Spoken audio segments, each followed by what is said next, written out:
do Senhor, Juventude de Cristo! Estamos de volta com mais um Conectados na Lição.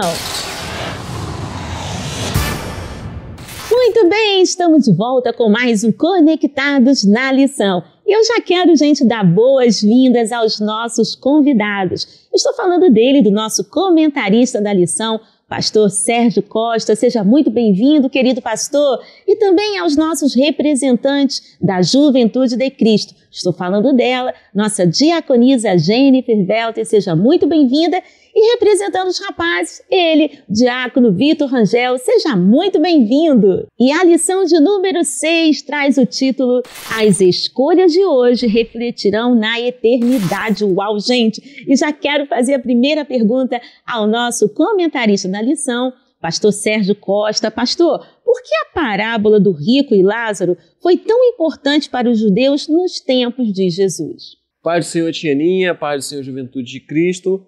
A paz do Senhor, você, meu irmão, minha irmã. Então vamos lá. Por que a parábola do rico e do Lázaro foi tão impactante para os judeus no tempo de Jesus? É interessante a gente lembrar que no período de Jesus, os judeus, os mais piedosos, eles acreditavam que os ricos, eles eram abençoados por Deus, e as pessoas que não tinham tanto poder aquisitivo e passavam por alguma enfermidade, na verdade essas pessoas eram amaldiçoadas por Deus. E quando Jesus conta essa parábola, a gente vai ver que no fim o que está acontecendo é o contrário. O rico, ele vai para a região do fogo e o Lázaro vai para a região junto ao seio de Abraão. Outro contexto aqui que corrobora com essa ideia, que vai ser tão impactante para os judeus, é mostrar que, na verdade, aquele rico, apesar de ser próspero, ele também era uma pessoa má, porque ele não era generoso em si, de tal forma que ele impedia que Lázaro comesse até das migalhas de que sobravam da mesa dele. Então ele não somente não dava, mas ele impedia que Lázaro viesse se alimentar daqueles restos de comida.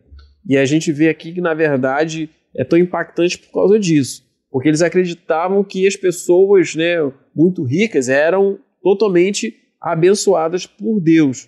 Enquanto a gente vê aqui que, na verdade, não é uma regra em si, mas, na verdade, as pessoas podem ser abençoado por Deus, não está ligado diretamente ao seu poder aquisitivo, mas, na verdade, ao seu coração e à sua generosidade. Pastor Sérgio, qual é o principal ensino da parábola do rico e do Lázaro? Obrigado, Tianinha, pela pergunta.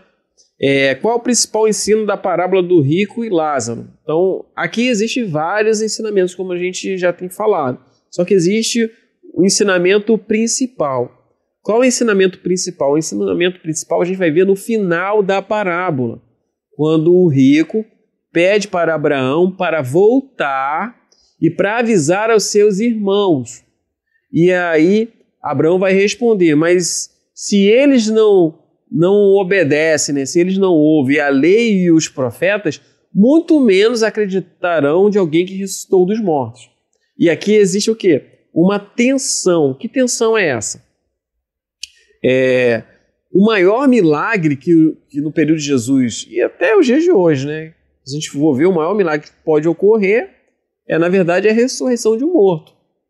E aí, na parábola, Abraão está colocando aqui, se eles têm a lei e os profetas, que na época era a Bíblia que eles tinham, ou seja, se eles têm as Escrituras, se eles não acreditam nas Escrituras, muito menos eles vão acreditar no milagre. E o ensino vai mostrar o seguinte, que viver as Escrituras, olha só, que viver as Escrituras é mais importante do que ver um milagre.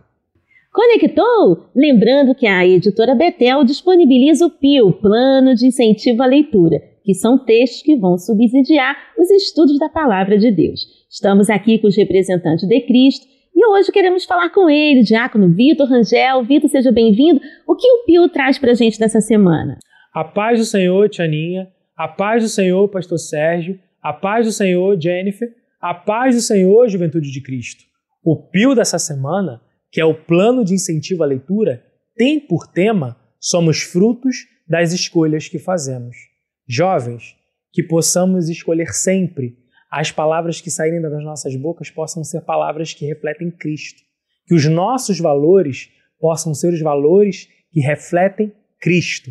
E, pastor Sérgio, a juventude quer saber, conceitue a atitude de acordo com o Pio. Obrigado, Vitor, pela pergunta. Então, vamos lá. Então, para a gente conceituar a atitude de acordo com o Pio. Então, vamos lá. As atitudes são movidas pela vontade. Então, a atitude é uma escolha interna da nossa capacidade volitiva, ou seja, da nossa capacidade, da nossa vontade. Então, quando eu tomo uma atitude, a atitude ela vem antes do comportamento. A atitude ela é uma decisão interior pautada na minha vontade. E aí, continuando. As atitudes são as primeiras a se manifestar na forma de escolhas. E neste interim, ações e intenções devem sempre andar juntos de maneira harmoniosa, para que haja resultado satisfatório. Então, o que a gente aprende com isso? Que as nossas escolhas elas devem sempre estar pautadas na nossa vontade. A nossa vontade sempre deve estar pautada na palavra de Deus.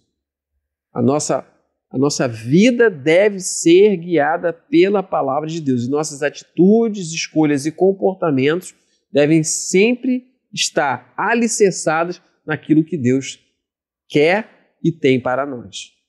Uau, conectou? Lembrando que a editora Betel disponibiliza para a Juventude de Cristo o livro Subsídio do Trimestre, Parábolas de Jesus, o Reino de Deus e a Consumação dos Séculos, do nosso querido comentarista da lição, pastor Sérgio Nascimento da Costa. E você pode adquirir o seu exemplar agora mesmo, neste telefone que está passando aí na sua tela.